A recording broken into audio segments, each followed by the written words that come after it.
Good evening, TheoTrade. This is Corey Rosenblum, and you're watching the Theo Nightly video here for Thursday, the 3rd of March in 2022. We have two stocks that had earnings today, and their moves are a little bit different.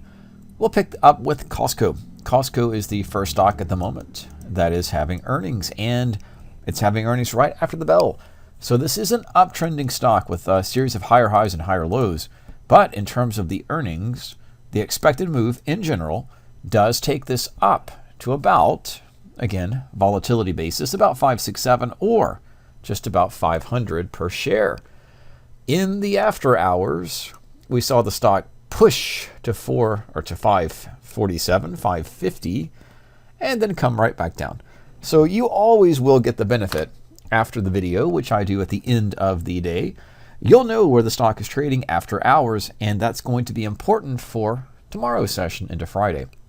If you have any positions or butterflies or any other spreads or options into Costco, that will be a stock in play for Friday. And we can look at how its expected move plays into it, just looking at the near-term front month expiration. At the moment, that's about 111% for implied volatility, which gives us about a $24.50 move. Lots of ways to calculate that, but long story short, Costco had a spike on earnings and pushed back down. If you're ever curious about the earnings, you can always take a look in the thinkorswim platform on which stocks have earnings on what day, and you can do it daily or weekly. See all the stocks playing right here, when they report, and all the different scenarios in between. 56 stocks actually right now have earnings in play, but we're only going to look at a couple of them in the S&P 100. Otherwise, you see the reports and the economic data that comes into place. Otherwise, we can look at Costco itself, or any stock for that matter, on a fundamental basis. You can always get a sense of what the stock is, what the most recent fundamental statements, balance statements, and earnings reports are. And we can take a look right here at the end to look exactly where thinkorswim tells us what the straddle implied historical volatility trends, a little bit different there, what the actual result of the earnings are. And we don't have that just yet. We have it in the stock, but don't have it updated here in the earnings tab, but it will be updated. And what the consensus estimate is. So whether or not Costco beat or missed or was right along with expectation. You can always take a look at the news right here for Costco. So the news bar will tell you Costco beats. We'll take a quickly look at that, and we'll see this, that Costco beats on the top and the bottom line. Now, we don't have time in the video to look inside the earnings, but that's where you would look to get additional information. Going into Friday session, we are seeing the stock trade up and down. So pay attention, close attention to how this trades in the pre-market and into Friday session with respect to a potential move to 560 or about 500. We're not the only stock, or Costco is not the only stock that is reporting earnings. Broadcom, AVGO, now seeing it on its basis, that is similarly a 136% will close up the option spread, or the option chain. That's 136 with a $32 expected move, and you see that into the future. So Broadcom on its play has a, roughly speaking, expected move, once again, about $32.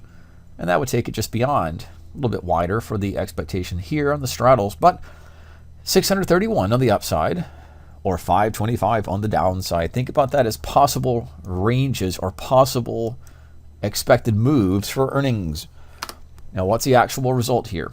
Again, Broadcom just announced their earnings.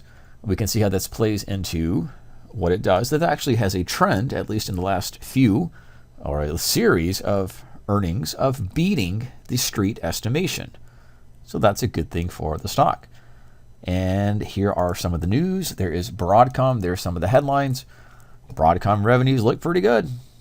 And we'll take a look at that again after the market hours, after the close, and pre-market on Friday. So its expected move, or its logic, takes it to about 631 or 525.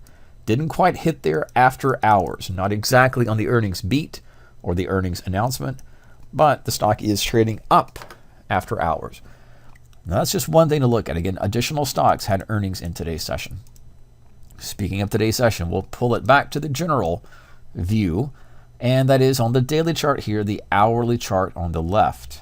In terms of the market today, of our sectors, 3 of them were bearish. And they're the 3 that count: financials, technology, and consumer discretionary.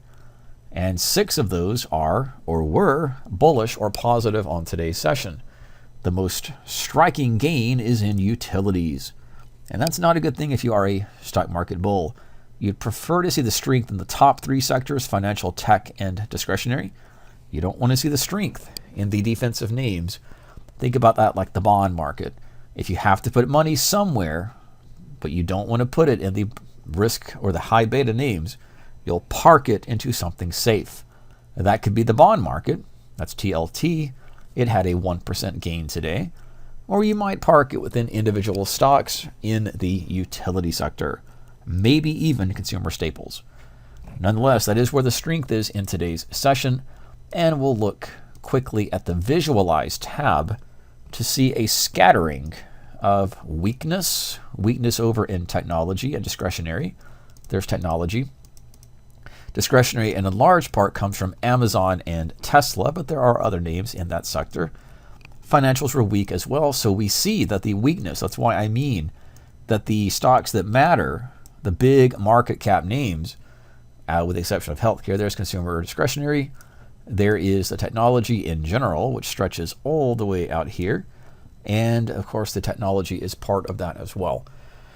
And those 3 sectors make up the bulk of the S&P and even more in the Nasdaq.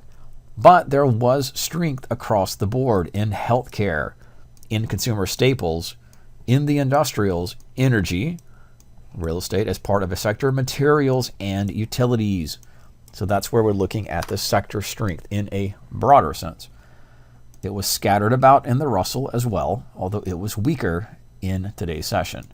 There's the Nasdaq, and it is all technology stocks, but they have small makeups or small stocks that are not seen as technology stocks. Costco, probably don't think of it as a technology stock, but it's part of the Nasdaq.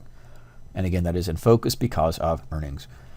Outside of that, here is the Russell on the daily chart and the hourly on the volume profile, or at least the levels in play for the S&P, the Russell, which pulled down from the upper extreme back to the middle. That is fair valuation. The Nasdaq did as well. The Dow mini futures, same. And the S&P, again, pulled down from their upper band to the middle. Those are just very short-term scans or very short-term plays for intraday or very short-term swing traders. On the bigger picture, stocks do continue the downtrend into 2022, which began earlier in the year. Nasdaq is a little bit weaker. It's pulling down lower and has fallen a larger percent. Just taking a look from the high, that's roughly 22%. We would call that a bear market, at least in terms of 20% or greater. And in the SPX, or at least the S&P futures, not quite there, but that is about 13%. Not a bear market, and I don't use the term bull or bear. I tend to use the term uptrend or downtrend. Bull and bear markets are harder to define. And the Russell is off its high as well. Just looking at bigger picture plays. And where the markets come, in this case, high to low. High would be here, low would be over here.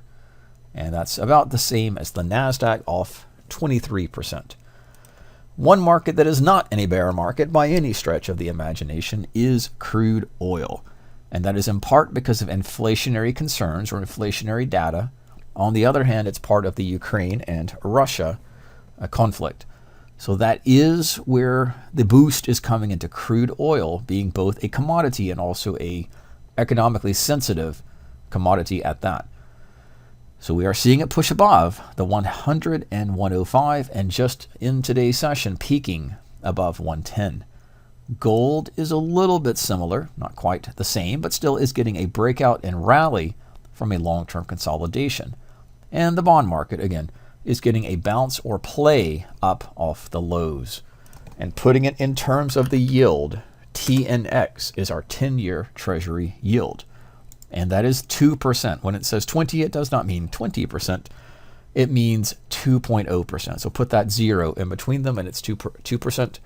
and 1%, 1.5%, and so on.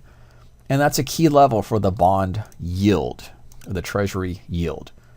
3% was achieved back in 2018, made a low during the pandemic, or the heart of the pandemic, or at least the shutdowns initially in early 2020, and that was about 0.5%.